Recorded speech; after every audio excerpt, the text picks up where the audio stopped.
Hello, hello, hello, hello, everyone. Welcome to another episode of Sree's Global COVID-19 Show. My name is Sree Sreenivasan, and it's my honor to convene this conversation around various aspects of the pandemic.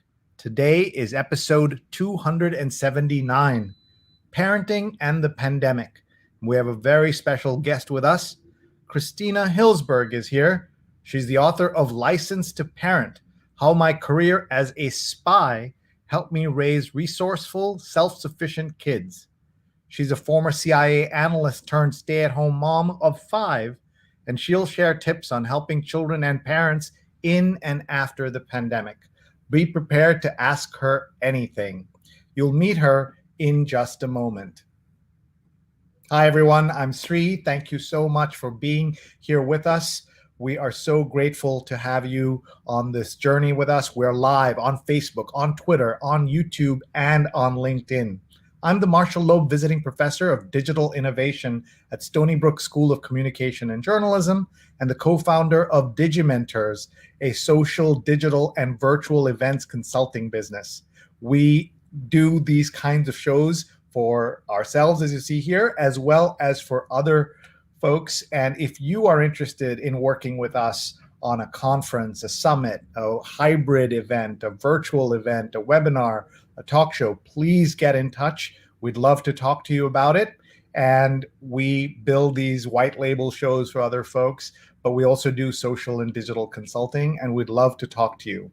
Here's a little more about the show itself.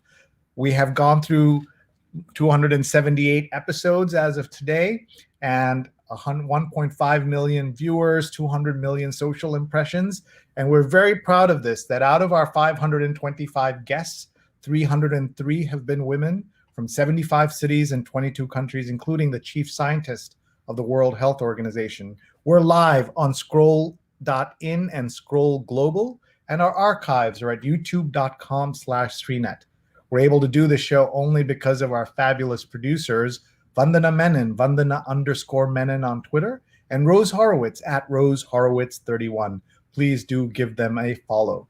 And please tag your friends. They can watch live or later. Anyone who has a kid would be interested in this conversation about how to raise resourceful, healthy kids beyond the pandemic and during whatever we have left of it. We shouldn't forget that even as America is emerging from the pandemic, there are still so many problems in lots of other countries, and our hearts go out to the folks who are dealing with the crisis on a daily basis. And so now let me remind you of our topic and our guest. Christina Hillsberg is here with us. She's a former CIA analyst, and her book is License to Parent: How My Career as a Spy Helped Me Raise Resourceful, Self-Sufficient Kids. And she joins us from outside Seattle, and we are very grateful to her for being with us here today. Hello. Hi, so happy to be here. We're delighted to have you. My first question always is, how are you and how's your family been managing through the pandemic? Though in your case, because of your book, I have a feeling we'll be talking about your family well beyond this initial question. We're doing well, thank you. We're all healthy and thankful for that. It has been quite the year plus and very interesting having 5 kids at home. We have kids ranging from 3 to now 18. So that's been a really unique experience. I think it was helpful at the beginning of the pandemic because I had built-in babysitters. My teenage kids were very helpful watching the littles while I finished my manuscript. So that was really great.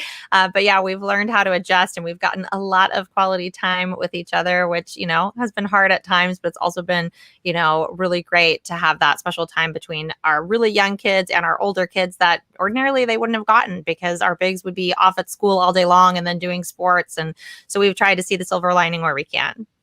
And if I heard 18, does that mean that one of your kids is about to head out?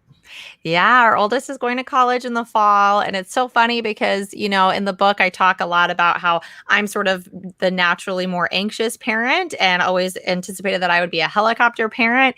And my husband has an easier time letting go. But this is going to be really interesting because our older three are his kids from his previous marriage. And so I'm able to kind of have some perspective, I think, about her going off to college that he's having a harder time with. So I've been teasing him a little bit, like, who's the hovering parent now? Wow. So how has the 18-year-old dealt with your writing a book that includes, her in the book? She's been really supportive. They've all been really great. It's funny because they just think of us as, their parents. And so, they've known that we've been working on a book, but they know these concepts, right? We've been instilling these concepts in them since they were so young, Ryan, my husband specifically. And so a lot of these things seem completely normal to them, and they don't understand why anyone would really care what mom and dad have to say, but they've been supportive, and, it's been fun. And it's really our story. And I think one of the best parts about it is that Ryan and I were able to record our audiobook, and we really viewed that as an opportunity of like sharing our story for our kids, for our future grandchildren, because it's really the story about how we became a family. We're a blended family. And like I said, there are 5 kids, and it really just kind of tells the story of how we met and our careers at the CIA and their childhood and all these great anecdotes. And so I think it's something really special for them to have. So they might not always have that perspective. Of course, they're a little embarrassed about things here and there, but but I think in the end, they will be very appreciative long after we're gone, hopefully. One of the things that my wife and I will sometimes say to our kids that, very serious people take our advice on very serious things at work. And you, of course, are dismissing us out of hand on a regular basis. So Yeah. Let's get to something that I know everybody's curious about, your life as a spy, as a CIA analyst. And often we have seen, obviously, books by CIA analysts, but they're about world affairs and current events and things like that. So tell us about how this book came about, and then we'll talk about your career and some great tips for everybody who is watching. Sure, happy to. So the book Licensed to Parent, it's part memoir, part parenting guide, and it tells the story of how I joined the CIA and my career there, but then ultimately my journey into parenthood. And I viewed those parts of my life as very different, right? It was the CIA career. I ultimately left and transitioned into parenthood and joined the private sector. But I kind of had this sort of 2 separate spheres. And it wasn't until I observed my husband's parenting style that I realized he was incorporating some of these techniques that he and I had both learned at the CIA into his parenting. And at first I was really skeptical, and I talk about that in the book, and the reader comes along the journey with me as someone who's naturally more anxious. I was on the analytic side of the CIA, so I tend to see things a little bit more black and white. I'm more data driven, whereas my husband Ryan lives in the gray. He was an operations officer. And so I kind of come around on a lot of these skills through the book because we talk about them in terms of how they build upon one another. And the whole idea is to give parents the tools to raise well-rounded, security-conscious kids. And you also realize that your kids are so much more capable of things than you thought. And then you even find that you become more comfortable giving them freedom when you're using these skills. And so for me, it's been really helpful to adopt these skills as we added to our family. We had 2 more kids together, and I found that I couldn't really be on the sidelines, right? As a stepmom, I really deferred to him a lot in the beginning with his parenting style. And then as we added to our family and I kind of fell into my role more, I realized that we had to come up with a style that we were both on board with. And so we use a lot of things from his career in the operations side and then my career on the analytics side. And so we discuss a variety of skills from everything from the things that you might think of off the bat, like how to spot and avoid danger, how to prepare our kids for emergency scenarios. But we also talk about things that don't immediately come to mind when you think of espionage, like communication skills, how to develop rapport with someone, and how to write and brief, oral presentation skills. It's so important for our kids to be able to write well. A lot of people don't realize that that's one of a spy's most prized traits. Even if you're on the operations side, you're writing up meetings, you're writing up intelligence reports. But if you're an intelligence analyst like I was, then, that's your bread and butter. And those skills are transferable to any career. And if we can give our kids skills like that while they're young, we're setting them up to be successful. So let's just if you can just help us understand the difference between your job as an analyst and operations. We want to just some clarity around that. Sure. So, as an intelligence analyst, I was analyzing politics. I worked on Africa. So, I'm a Swahili and Zulu linguist, which is one of the reasons why I was recruited by the CIA. And so, I worked on East Africa for the majority of my career. And I was analyzing the political situation in specific countries, also foreign leaders. And I would write for publications, internal publications for the intelligence community. We would write for the president, his cabinet, and other policymakers, intelligence assessments of those area, whether it's on election or counterterrorism, all different types of issues. And then because I was a leadership analyst, I wrote biographic and psychological assessments of foreign leaders. So if there were areas that I was responsible for, if, say, our president was about to meet with the president of one of the countries I followed, then I would provide that assessment on that leader before the meeting so that our leaders know what to expect in the meeting. What kind of leader is this person? Who can I expect to be sitting across the table from? What are things that I should avoid talking about? What are things I can talk about? And just kind of painting a picture of what that foreign leader is like. So on any given day, I was combing, swaths of intelligence reports, doing research, briefing, and going downtown for briefings as well. Basically, analyzing a part of the world that I was really passionate about. So it was a really, really great experience for me. And I was largely headquarters based when I was an analyst and spent time overseas traveling back and forth, mostly to Africa, but other locations as well. And then towards the end of my career, I transitioned to a role in the Directorate of Operations. And that is the clandestine side of the house where Ryan spent his entire career. And that was how we met. We met on a field tour. And so his job is really more of what you would think of. He's recruiting spies and stealing secrets. It's his job to find an intelligence target, find a way to approach them, convince them to a clandestine relationship with the CIA so that they can spy on behalf of the US government. And so the information that he's collecting then goes to analysts like me. But when we met, I was on the operations side, and we actually were able to work on some things together, which was really fun. Wow, sounds like a great way to start your relationship, because after that things just might probably seem much easier after that, right? Yeah, and that's the idea with a lot of CIA training, is that they train you for, really difficult scenarios, and they actually expect and hope that people will fail in the class. And then you become the class example, which I can tell you firsthand is not very fun, but you know that you will never make that same mistake. But they also know that they are training you so well and preparing you for worst case scenario so that anything you encounter in life or in your actual operations in the field, it's easier. And so we kind of have that approach with life, and we have that approach with our kids as well. We're preparing them for situations, hoping that they'll never be in them. And so the whole idea is to do it in a way that we emphasize adventure and fun, because it's not about making your kids paranoid. It's about, giving you peace of mind that you are giving them the skills so that you can parent from a place of strength instead of a place of fear. That's a wonderful way for folks to think about this. And I'm sure you've heard all the concerns about, how to make these decisions about what kind of parent you're going to be. And we're going to talk about that. Let's take a look at some of the comments coming in. Shirsti says, this is a very important topic. Thank you. And Jonathan Borstein is with us. He is saying hello from the East Village. He's watched 279 episodes of this show, which is obviously incredible. And Jonathan, by the way, is going to be my guest on our next episode of the New York Times Read Along. So just want to tell people that Jonathan, who is a writer and urban ecologist and more, is going to be with us Sundays at 8:30 a.m. when I read the Sunday New York Times out loud with a guest. And for Pride Month, Jonathan's going to join us as we close that out. So I know that Christina's good friend, Kate Doty, was with us this past Sunday, and you got a chance to see that show. I invited you to join us on a read along, and you said, you're in Seattle, so that'd be 5:30 in the morning. So this is much more reasonable, and I'm glad that you were able to join us. Let's see who else is here. My dad is watching from Kerala in India. Hi, Acha. Love you. They're all under triple lockdown there. Oh gosh. We're really thinking of everyone there. Have you been to India yourself?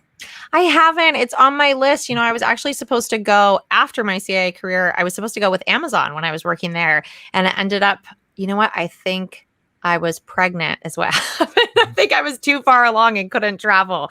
But I want to go there so bad. It's been on my list. I read a memoir gosh, years ago. Now I don't remember the title. It was something like, I don't know, it was by a linguist. Gosh, now I'll have to find it and ask if you've read it. But it was something like dreaming, and anyway.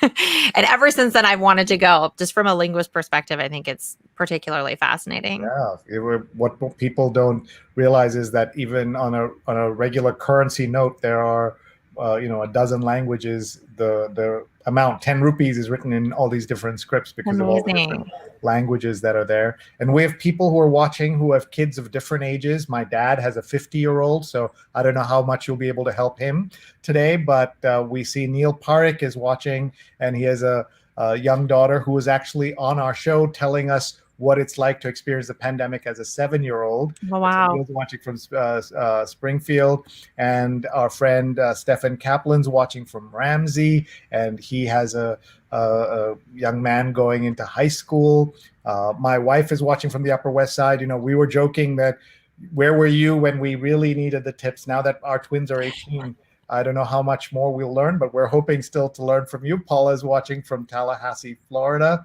And Neil wants to know where outside Seattle. Not too far. Not too far. Yeah. Near some mountains. Okay. The former CIA spy knows how to keep this information safe. And Rajan is watching from Center Reach, Long Island. He says, "I'll catch the replay. Blessings to everyone." Apollo is watching from Montclair, New Jersey. Apollo, welcome. Great to have you here.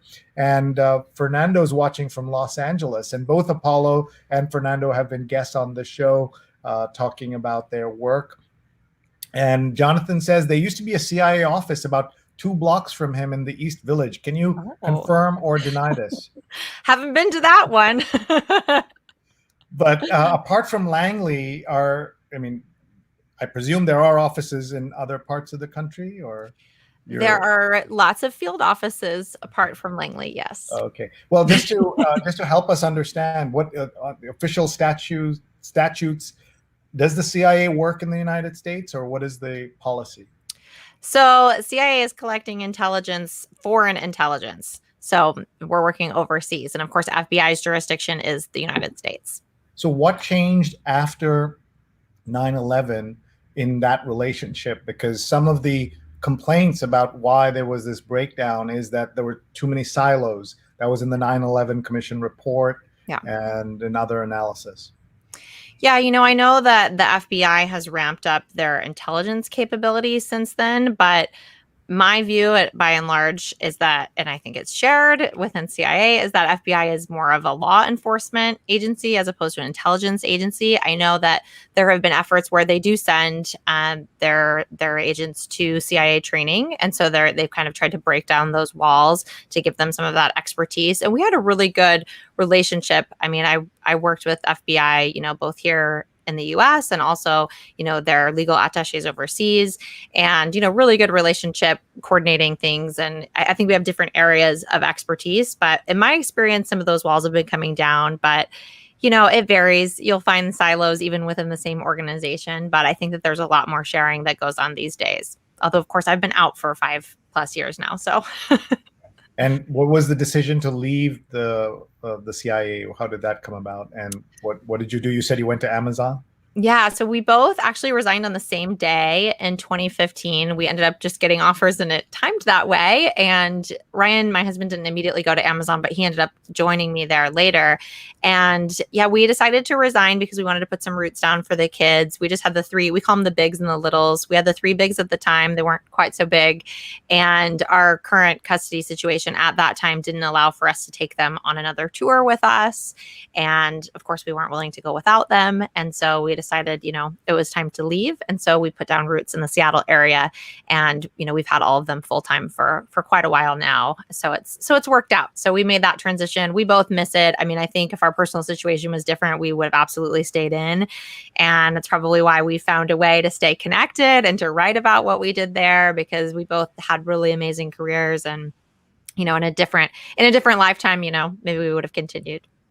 And your proof, I guess, that the CIA does let you go. I've become one of those mythical creatures that leaves, because there definitely is a mindset of not leaving and doing your career there. I think more and more people, are starting to leave because they're kind of getting to a point where they want to experience another career. But for a long time, it wasn't that way. People stayed in, and that becomes your life, your culture.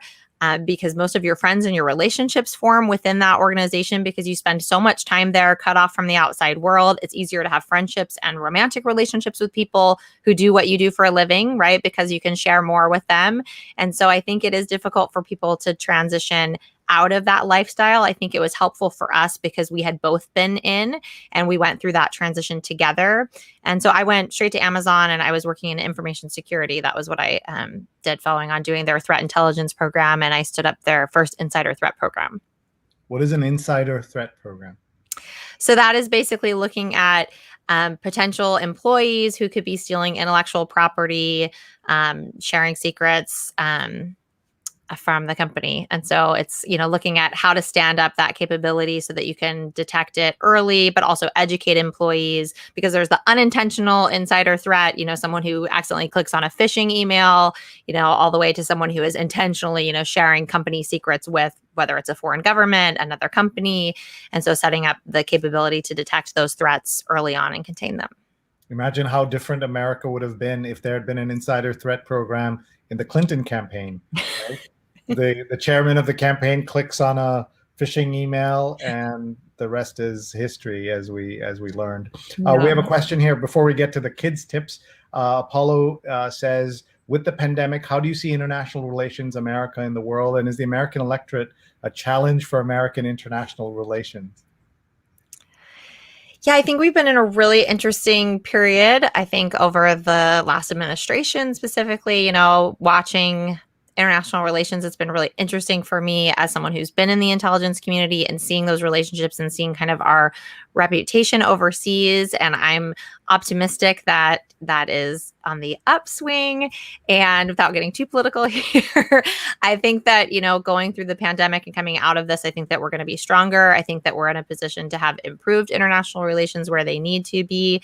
Of course, I'm always looking at things from an African perspective, Africanist, hoping that we'll see more cooperation with the continent. So I'm interested in seeing, once things open up, what this administration does. For me, I really enjoyed seeing how different presidents would deal with the continent, since that was my area. And so, of course, I worked under President Bush, 43, and under President Obama. And so that was really interesting for me to see how that can change with administration, like how much they're doing. And, President Bush traveled to Africa several times. I actually got to go on one of those trips. And I got to go with Obama as well. And it's just really interesting to see how it changes from administration to administration. So I think I'm hopeful that as we're opening up, we'll see, lots more things happening as the world becomes safer. But it's such a unique time. There's nothing to compare it to. I'd love to just hear your quick thoughts on what it meant on the continent to have the son of an African be the president of the United States. Yeah, I think that was just really powerful for a lot of Africans. And it was really fun to see, because they always do they're called congas, their materials, where they'll do like American presidents' faces on them. And like, it's a celebration. I think that was particularly special to a lot of Kenyans, especially. But it's great to see just how American leaders have been received there. Particularly President Bush had a great relationship with former Tanzanian President Kikwete. He had visited several times, and I have like all of the materials for the visits of like the faces. And there's also a Michael Jackson one. So I don't know, they make them for lots of different leaders. And so it's, I think it was really well received, and it'll be interesting to see where this administration takes the relationship. And we want to get some tips about what you learned at the CIA that can help parents of kids of different ages. So why don't we go from younger to older? So what are things in, say, the under 5 age that people can learn? Well, I think one of the things that's so great about this book is that the advice is applicable to all ages, whether it's all ages of kids or even for adults. And so I like to say that you don't even have to have kids to read this book, because these are all skills that adults should have. And in order for adults to even pass on these skills to their kids, they first have to learn them themselves. Right. And so I think that they're skills that, we all need security awareness. We all need to be prepared for anything life throws at us. And so if we can give them to our kids earlier, all the better. But I just want to encourage folks that if they are interested, that they shouldn't feel like their kids are too old, or if they're, a dog mom or dog dad, that's perfectly applicable as well. But one of the concepts that we talk about in the book is be prepared. And we talk about emergency scenarios. And one of my favorite ways to get our kids ready when they're young is this idea of adventure bags. And that's what we call emergency prep bags. And it might sound like, okay, yeah, an emergency bag, but the way we do it is a little bit different. So for our youngest kids, when they turn 3, sometimes even if they're 2, they could be ready. We get some sort of fun adventure bag. We call ours Indiana Jones bags because they're kind of like little green satchels. And we sit them at the table and we go through all of the items that are in it and get their buy-in, because they become a part of it. Because any type of emergency bag isn't helpful if our kids don't know what's in it. And so we start to introduce them to this idea of emergencies when they're young, so that it's not this intimidating thing that they're learning later that they're scared about. It becomes this fun, adventurous thing where they have this special bag. They know what's in it, and you can put just basic things in it: Band-Aids, glow sticks, a flashlight, just things like that, so that then they get used to carrying it. So our kids carry them on hikes, and they know that if there's an emergency, they have a Band-Aid, they can help take care of people. And it's kind of starting that ownership at a young age.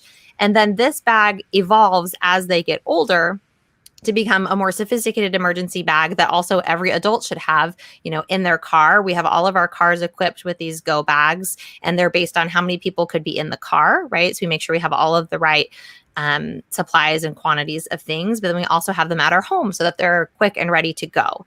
And so that's one of the tips that we talk about in our Be Prepared chapter. We also talk about how important it is to have a family meeting spot for families.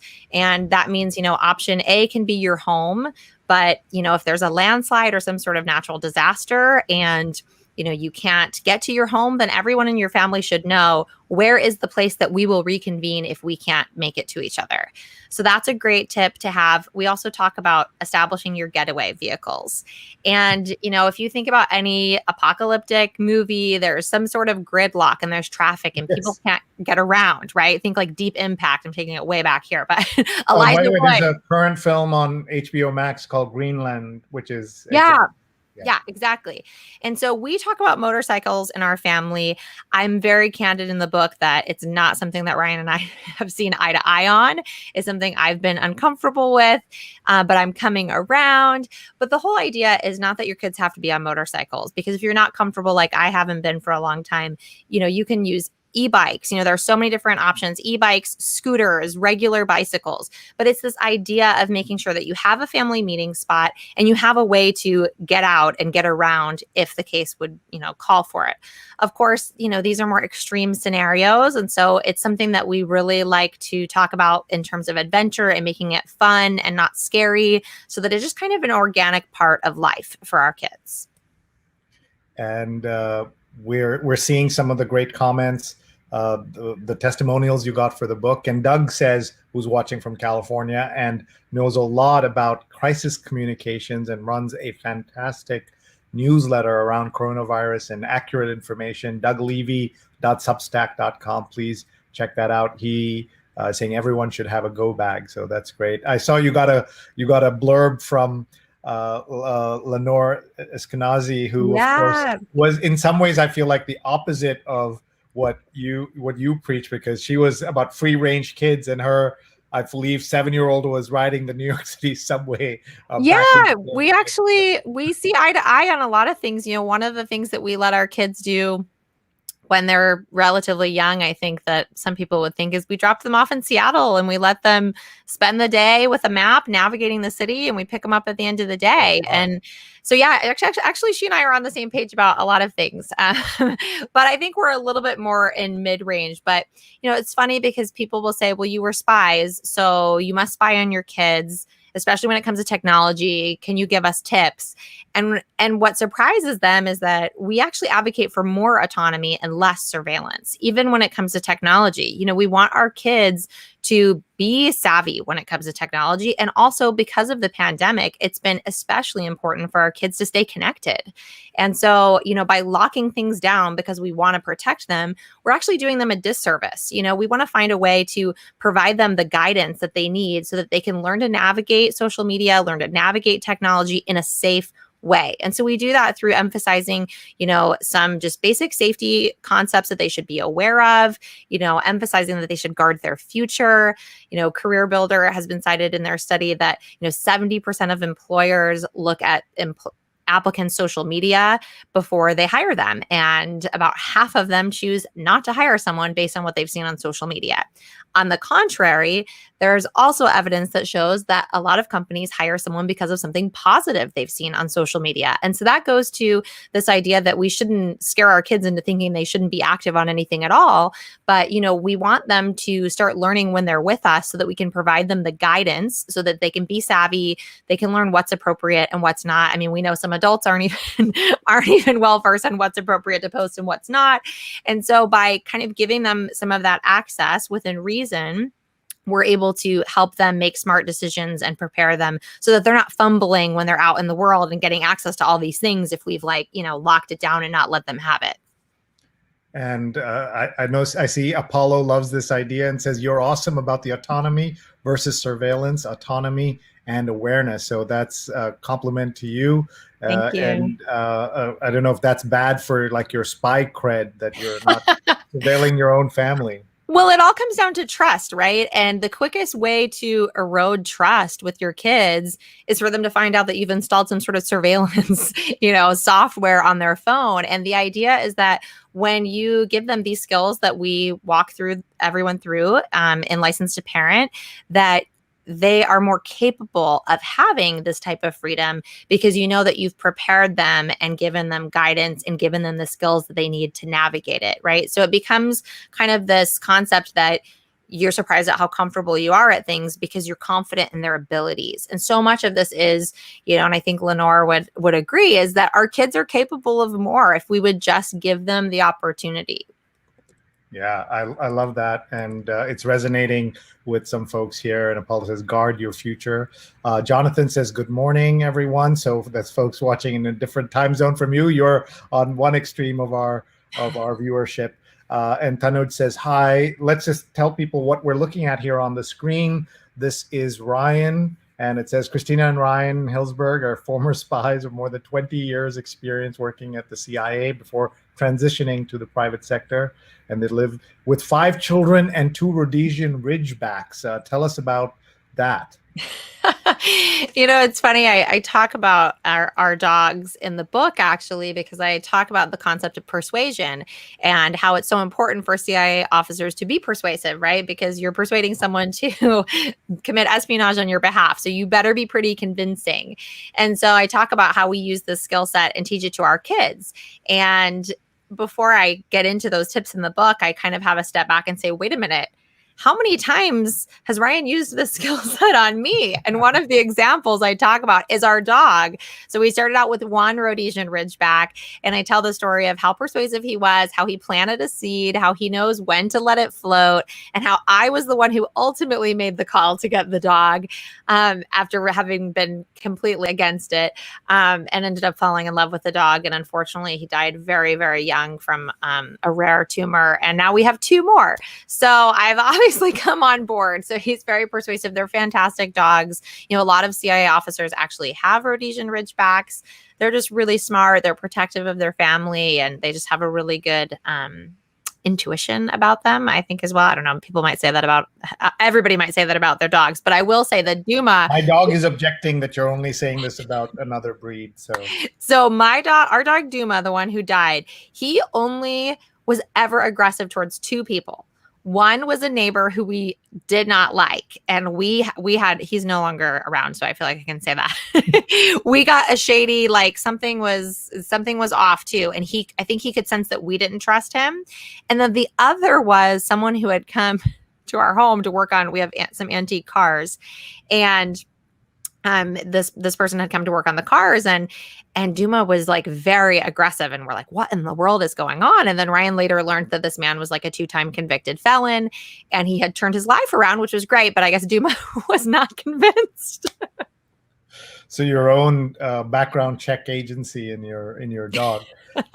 Let's get some more questions in here.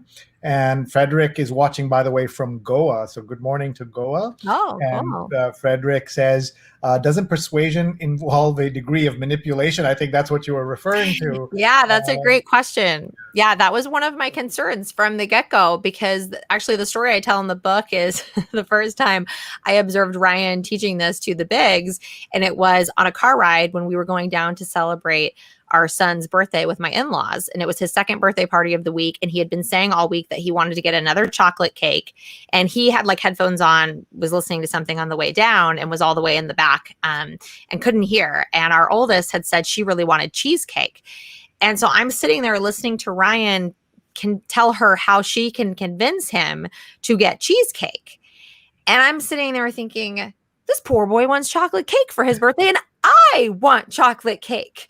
And so I just kind of listen, and I'm like, you've got to be kidding me. He's teaching her like these methods. And so it's so funny, because sure enough, our son goes in and there's like the perfect chocolate cake. It was Seahawks themed. And because of the way that she used these methods, he sure enough picked a cheesecake. And to this day, she did such a good job that to this day, he will swear that he wanted cheesecake all along.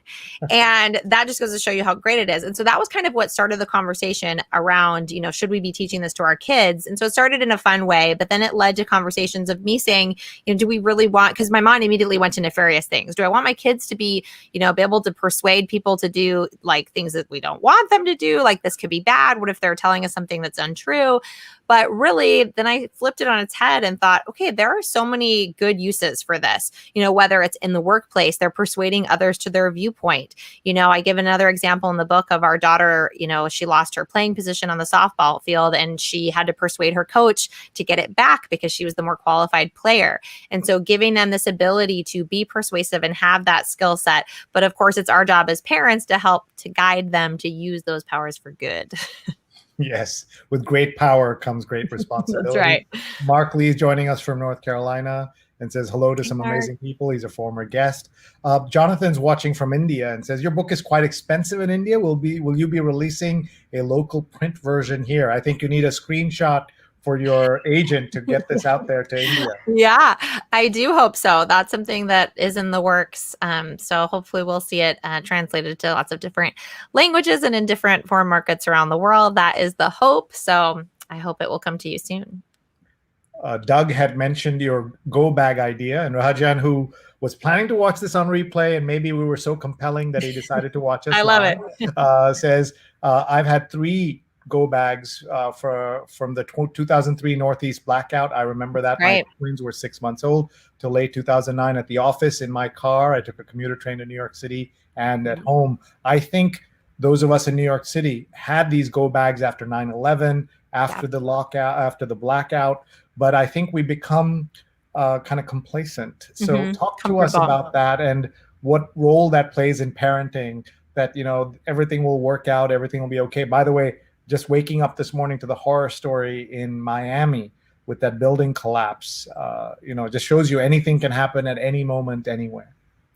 Yeah, I think it's so easy for us to become comfortable, after kind of these events wear off. But I think one of the things that was also helpful having, lived through this pandemic over this past year plus is that some of these ideas that we were writing in the book about being prepared, not just as far as go bags go, but also having like emergency food storage in your home. There's long been this idea that food prep is for, weird doomsday people who think the end of the world is coming. And that's really not necessarily the case. I'm sure it can be, but it is smart to be prepared for emergencies. And I think that resonates with people in a way that's so much more real, because we have all seen people, hopefully from your TV, but maybe you yourself were in it, lined up for toilet paper, lined up, at the store to get basic necessities. And I think now that people have lived through those scenarios, it resonates resonates a lot more in a real way, and it doesn't sound like this hokey end of world needing to prep for something that may not come.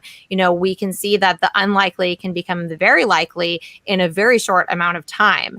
And what I do want to say, though, is that I'm not advocating that people hoard supplies, particularly, PPE, like we were seeing at the start of the pandemic. Not at all. What I'm advocating for rather is for people to think and have a strategy for what it is your family would need, so that hopefully, if we're in that situation again, you aren't in line at Costco waiting for the necessities. You're at home thinking, I'm so glad that we have what we need for the next couple weeks or the next month, so that we don't have to be out there. Like, I want to give you that peace of mind so that you're prepared and you don't have to go out there and face it. Of course, I myself, every time I go to Costco, I'm pretty much asked if I'm like stocked up for the next month, because I am such a large family. They ask me every time, like, oh, you must be good for the next month. And I'm like, well, no. We have a lot of kids and they eat a lot, especially, with them being home around the clock. My goodness. So, yeah. Well, that's one thing we noticed. We noticed with our twins that, because of school and things, they were not here. Grab a quick breakfast and leave, and then out with friends. And we were all home for 3 meals a day, and times 4. It was a very different way in which you have to think about food. Let's talk a little bit about technology. And Neil Parekh asks, how early should kids get cell phones? Importance for communication in an emergency, right? And that's one of the cases our kids made to us. They did a PowerPoint presentation at 11. I love it. Google Slides encouraging us to get them cell phones. So talk about that, please. I love that. I love that your kids do that. That is totally something we would want our kids to do as well. So we gave our kids phones younger than we probably would have, based on the fact that at the time we were largely a 2-home family. They were going back and forth from our home to their bio mom's home, and we needed it to be able to communicate with them. Probably it would have been a little bit later, but I guess I can't say for sure until I do it with the littles. Maybe it'll still be early. So I do think it's important for emergency scenarios. And I think, as you get them, there are so many different ways to control what kind of access you give to your kids. It's not like you have to give it to them and it's a free for all and they have access to everything. But I love that you brought up the PowerPoint presentation, because one of the ways that we talk about technology in our book is this idea that just because we've told our kids no for a particular app on their phone doesn't mean that that is our final answer. Okay, so this is an opportunity for them to use those persuasive skills, but whether it's a PowerPoint presentation or whether it's just an oral presentation, but we have a series of questions that they have to answer. What is the app you want? Why do you want it? What is the impact it will have on your daily life? What is the long-term outlook and impact it will have, in the long run? And what are any opportunities that having this app will give you that you would not have had otherwise? So that they know that is what is expected. Is this a worksheet in the book, by the way? It is. So those are the same questions that we use to structure papers as well at CIA. So it comes from there. And yeah, it's in there in the technology chapter as well. And this is how our son argued his way into getting Snapchat. And I think it's just so important because it helps our kids know that, one, we're willing to change our minds when we get new information. And I think that's an important skill set for kids to have too, because we want them to be open to changing their opinion when they do hear more data, right? We don't want them to be someone who digs their heels in and thinks something is true, claiming it's true, even in the face of surmountable data that's telling them otherwise, right? So that's modeling to them that we're open to more data points, but it's also teaching them that, the argument of, oh, everyone has it, it's so in right now, that's not enough. It needs to be very clear. And so we give them that opportunity. And of course, it's within reason. And if they blow it, then it goes away. But I think there are so many different ways we can handle technology. It doesn't have to be an all or nothing. Excellent. Thank you. And folks, please check out her website, ChristinaHillsberg.com, so that you can learn more about her and the book, of course. And she's on Twitter, so you can follow her on Twitter. She's Christina Hillsby, HILLSB on Twitter. So we've got some more questions coming in as we start to wind up here. A question: how do you discuss truth, honesty, and integrity and faith with your kids? That is a really great question. And I think this concept of trust and loyalty is really woven throughout our book because it is such an important trait at CIA. Because when you are, collecting information and have a clandestine relationship with someone, they're not going to take that risk if they can't trust you, because the intelligence assets who are providing information to the US government are doing so at great risk to themselves and often great risk to their family. And so it's crucial that as an operations officer, you are protecting them and that you've created that trust and loyalty. And so that is a quality that my husband Ryan and I take really seriously, and it transfers over into our parenting in a couple different ways. And we talk about specific takeaways, but one of the great, I think, examples or illustrations of what it looks like in our family is that when each of the bigs turned 8 years old, Ryan told them that he worked for CIA. And I was blown away because I was dating him when the second oldest was about to turn 8. And I was like, are you crazy? Like, why would you tell an 8-year-old? Like, what if he tells someone? How do you know he's not going to tell anyone? And his response was, I know he's not going to tell anyone because I've been instilling these concepts of trust and loyalty with them, since they were as young as, since they could talk. And so I was really blown away by that until I started to get to know Ryan and the kids more and see how that is done. And a lot of it has to do with a couple different tangible things. And they sound simple, and they're easy to use because of that. But it's something that I think we take for granted. And it's the concept of the words, I promise. We use them very sparingly in our home. And I've seen the peace that it can provide our kids when we do use it, because when you use it, you always follow through. And so when we do use it, it creates this like immediate, the conversation's done. They don't need to worry because they know when we say it, it's the real deal. Right. And so it's that. And it's also always having their back, protecting them, information. If they give you information, making sure that they know that you're going to protect the source. So we talk about that in the book and relate that obviously to protecting your source of the CIA. And so it's, things like protecting them, using I promise sparingly, and following through on your word. Those are just such important things. And I think it weaves through parenting, and it's easy to say, but I think sometimes harder to do. And I think as parents, we can get busy, and I know for me, I didn't take those words as seriously prior to becoming a parent and seeing how Ryan used them. And so it's just something we really emphasize in our home. Lovely.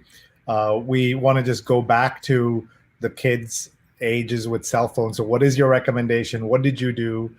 People want concrete guidance here. Gosh, now I'm going to have to remember what I wrote in the book. I want to say,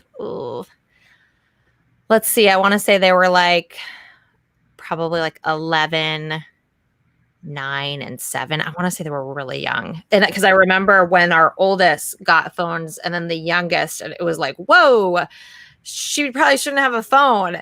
But our situation, like I said, was really unique. It's a unique situation. Yeah, we had I also imagine you can get kids different kinds of phones, right? Very young kids could get a flip phone or what's called a feature phone. And older kids could get smartphones and things like that. Yeah, I think really when you're looking at specific ages, I think when kids start doing activities like after school and they're needing to communicate with you, that's a great time to consider it. But also, let's be honest, we're so connected nowadays, it's still not a necessity. Okay, they're at school. There's a landline at the school. If they need to call you to come pick them up, there's a phone, right? Or there are a lot of other people with phones, they can. And that's the other thing. We want our kids to be able to improvise. So I share a story in the book about a night where our two daughters were walking home, and they thought they were being followed. And of course, they forgot their cell phone, right? Because we have to remember that these are kids and they're not always going to remember everything we tell them. But having them know how to think on their feet and improvise if they need to. So our daughters actually ducked into a gas station and borrowed the phone to call us. And so that's when we have to think about other things. Even if they do have phones, we want them to know what do they do if they don't have their phone, and that's even when it comes down to directions, getting somewhere. If we're relying on technology, what are they going to do if their Google Maps isn't working? Or what are they going to do if they forgot their phone? Do they have any phone numbers memorized? Because let's talk about how many people don't know phone numbers nowadays. Yeah.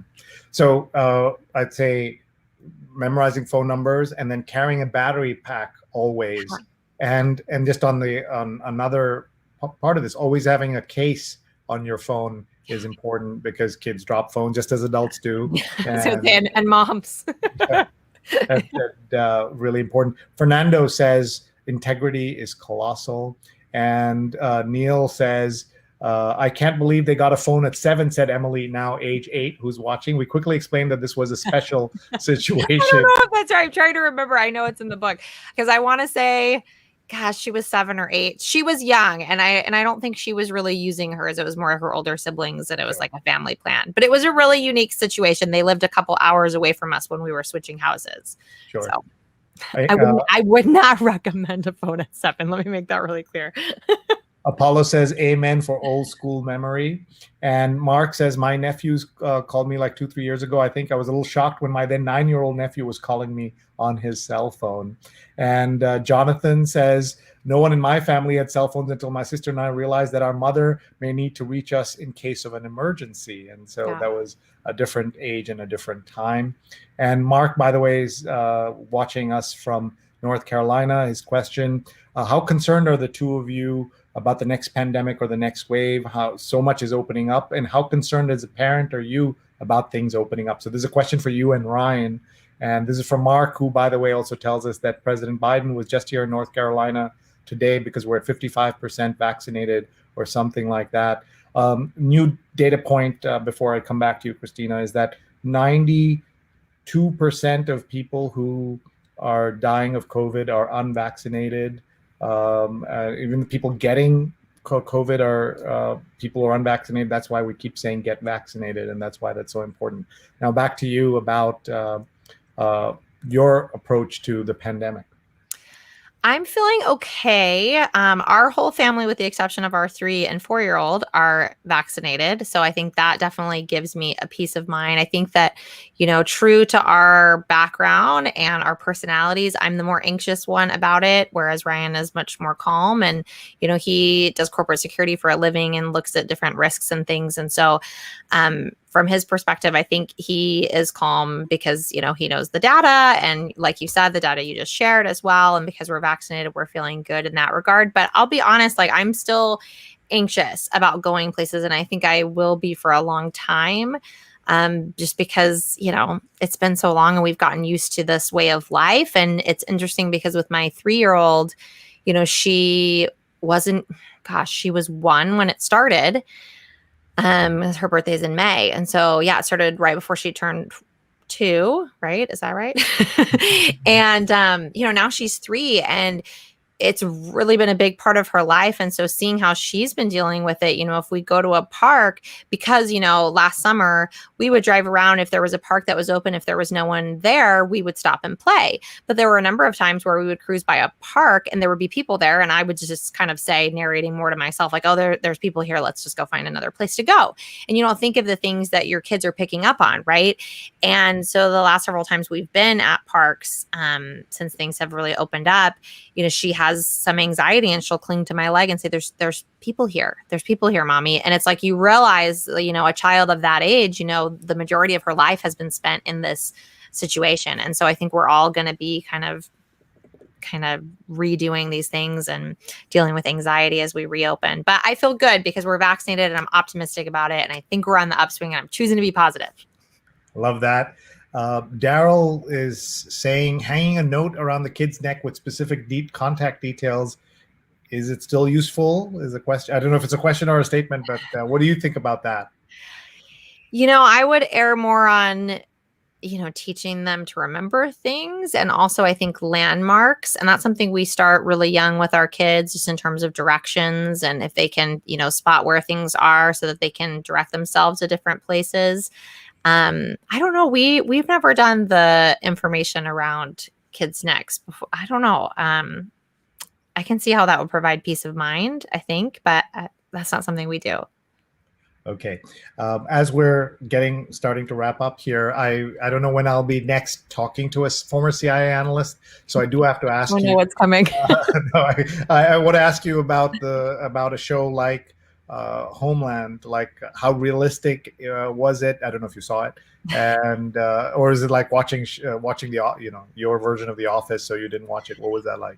I've seen some of Homeland. I think only a few episodes. And I think it's kind of like, I like to compare it to my mom, who spent her career as a nurse in the operating room. And whenever she would be with me, if I was watching Grey's Anatomy, there were always like a lot of eye rolls. And so I think it's kind of like that, once you've experienced it, watching it, it's kind of like, okay. But it's still entertaining. We really love the new Jack Ryan series on Amazon Prime. And that one, apart from some things that are far-fetched, does a really excellent job with things down to like the names of the vaults, the offices, are like very accurate, like names of like office groups and teams. And so it's fun to watch things like that, because then you think someone must be consulting on the show because there are some accuracies here. But we generally love like all spy movies and spy shows, even if they're inaccurate, as they often are, because, if a spy has to pull out a weapon, or someone's chasing them, or they're chasing someone, they've done something terribly wrong. Espionage should be done in the shadows.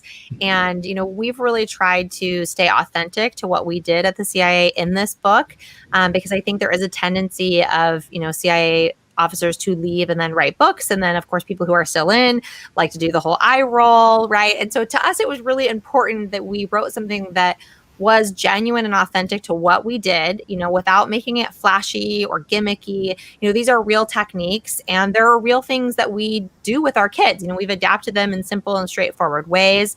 I had someone ask me before the book came out, a former colleague, when they found out I wrote the book, and it was, well, how much of these things do you actually do with your kids versus like what you just made up for the book? And I said, well, we do all of them. That's the whole point.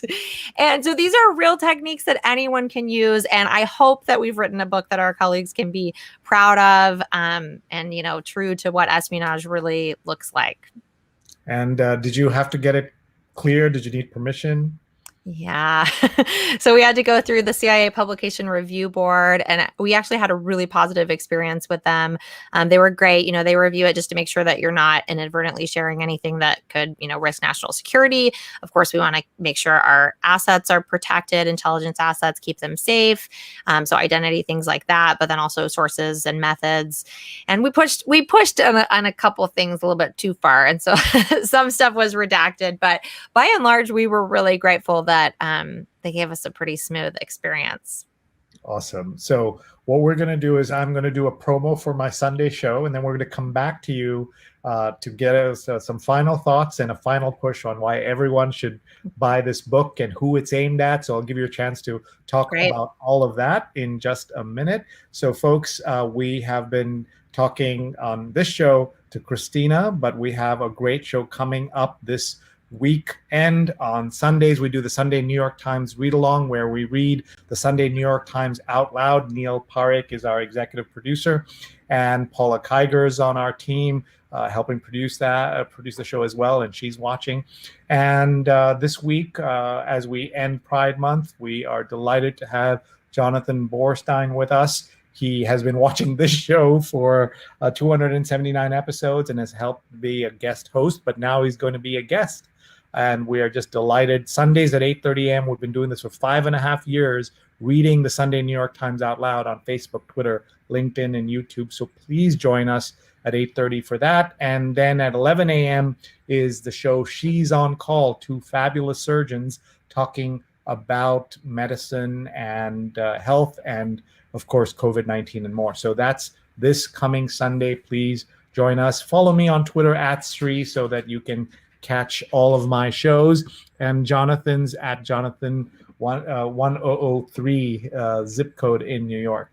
And with that, let's go back to our guest, Christina Hillsberg. She's at Christina Hillsby, HILLSB. Please follow her, and let's get some final thoughts from Christina. Great. I would just finish up by saying that if you are someone who doesn't like parenting books, which I will say that I would probably describe myself that way, it can be so overwhelming. Everybody has an opinion about how you should be raising your kids. And if you start reading everything, especially as a new parent, it can quickly become too much. So what I would say is that this is not a typical parenting book. It's part memoir. It has, some really great stories, both from how I joined the CIA, my personal story, But also Ryan comes in part 2, my husband, and gives his sidebars in each chapter, which are really entertaining stories of espionage, whether it's in his training or overseas recruiting assets, which I think are really entertaining for everyone and bring something special to the book. But these are skills that anyone can use, no spy training necessary. And they're really to give parents the tools to raise kids who are safe and successful and are ready for whatever the world throws at them.